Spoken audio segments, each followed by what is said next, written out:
മറ്റുള്ളവർ എന്ത് കരുതുമെന്ന് വിചാരിച്ച് ജീവിക്കാതെ നിങ്ങളുടെ കാഴ്ചപ്പാടിൽ തന്നെ ജീവിക്കുക. നിങ്ങൾ നിങ്ങളായി തന്നെ ജീവിക്കുക. കണ്ണു നിറച്ച ഓർമ്മകളെ സൂക്ഷിച്ചു വെക്കണം. അതോർത്ത് വീണ്ടും വീണ്ടും കരയാനല്ല, ജീവിതത്തിന്റെ യാഥാർത്ഥ്യങ്ങളിൽ ഒരിക്കൽ കൂടി തോറ്റുപോവാതിരിക്കാൻ വേണ്ടി മാത്രം. നിങ്ങൾക്ക് തെറ്റ് പറ്റി, അത് സമ്മതിക്കുക. നിങ്ങൾ ചെയ്തത് ശരിയാണെങ്കിൽ അഭിപ്രായം പറയാതിരിക്കുക. രണ്ടും മറ്റുള്ളവർക്ക് നിങ്ങളിലുള്ള വിശ്വാസം ഉയർത്തും. അധർമ്മപക്ഷത്തു നിന്ന് ജയിക്കുന്നതിനേക്കാൾ നല്ലത് ധർമ്മപക്ഷത്തു നിന്ന് പരാജയപ്പെടുന്നതാണ്. ജീവിതത്തിൽ എന്തെങ്കിലും ഒന്ന് വിട്ടുകളയുക എന്നത് വളരെ ബുദ്ധിമുട്ടുള്ള കാര്യമാണ്. എന്നാൽ ചേർത്തു നിർത്താൻ പ്രയാസമുള്ള ഒന്നിനെ കൊണ്ടു നടക്കുന്നത് അതിലും ബുദ്ധിമുട്ടുള്ള കാര്യമാണ്. എന്തൊക്കെ തടസ്സങ്ങൾ ഉണ്ടായാലും, എത്ര കഷ്ടപ്പെടേണ്ടി വന്നാലും, ഞാൻ എന്റെ ലക്ഷ്യം നേടിയെടുക്കുമെന്ന ഉറച്ച തീരുമാനമെടുക്കുന്ന സമയം മുതൽ വിജയം നിങ്ങളെ കാത്തിരിപ്പുണ്ട്. നിങ്ങൾക്ക് നിങ്ങളിൽ തന്നെ താല്പര്യമില്ലാതിരുന്നാൽ ജീവിതം ഉപയോഗശൂന്യമാകും. ഒരു പക്ഷേ അത് നിങ്ങൾക്ക് തിരിച്ചറിയാൻ സാധിച്ചെന്ന് വരില്ല. അനുഭവങ്ങൾക്കായി പണം ചിലവഴിക്കുന്ന ആളുകൾ വസ്തുക്കൾക്ക് പണം ചിലവഴിക്കുന്നവരെക്കാൾ കൂടുതൽ സന്തുഷ്ടരായി കാണപ്പെടുന്നു. നമ്മുടെ ആശയങ്ങളിലും വിശ്വാസങ്ങളിലും അടിയുറച്ചു നിൽക്കുക. മറ്റൊരാൾക്ക് വേണ്ടി ഒന്നും മാറ്റേണ്ടതില്ല.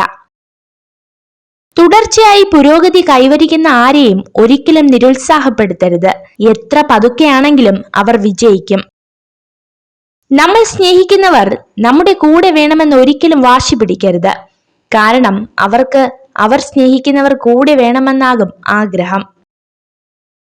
ആരുടെയും സ്നേഹത്തിന് അടിമപ്പെട്ടു പോകരുത്. അവരുടെ പെരുമാറ്റത്തിലെ ചെറിയ വ്യത്യാസം പോലും നമ്മെ ഒത്തിരി വിഷമിപ്പിക്കും. നിങ്ങളുടെ ജീവിതം മാറ്റിമറിക്കാൻ കഴിയുന്ന വ്യക്തിയാണ് നിങ്ങൾ തിരയുന്നതെങ്കിൽ കണ്ണാടിയിൽ നോക്കുക. നേടിയതൊക്കെയും തനിക്കുള്ളതാണെന്ന ഭാവം നിനക്കുണ്ടെങ്കിൽ ഒന്നോർത്തോ, പോയവരാരും ഒന്നും കൊണ്ടുപോയിട്ടില്ല. ഇനി പോകുന്നവരാരും ഒന്നും കൊണ്ടുപോകാനും പോകുന്നില്ല. മനസ്സിന് താങ്ങാവുന്നതിനധികം സങ്കടങ്ങൾ ഉണ്ടായാൽ നമ്മൾ അറിയാതെ മാറിപ്പോകും. ഒന്നുകിൽ ദേഷ്യമായി അത് പുറത്തു വരും, അല്ലെങ്കിൽ മൗനം കൊണ്ട് സ്വയം കീഴടങ്ങും.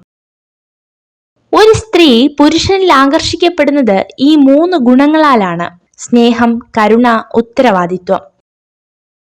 ജീവിതത്തിൽ എപ്പോഴും ഒരു നല്ല വ്യക്തിയാവുക. നാം അത് മറ്റുള്ളവരെ ധരിപ്പിക്കേണ്ടതില്ല. മനസ്സിൽ നന്മയുള്ളവർ തീർച്ചയായും അത് തിരിച്ചറിയുക തന്നെ ചെയ്യും. നമ്മുടെ വ്യക്തിത്വം മറ്റുള്ളവരെ ബോധ്യപ്പെടുത്താൻ ശ്രമിക്കുമ്പോൾ അത് അഭിനയമായി മാറും. നിങ്ങൾ ഈ വീഡിയോ കണ്ടതിന് നന്ദി. ഇതുപോലുള്ള കൂടുതൽ വീഡിയോകൾക്കായി ചാനൽ സബ്സ്ക്രൈബ് ചെയ്യൂ.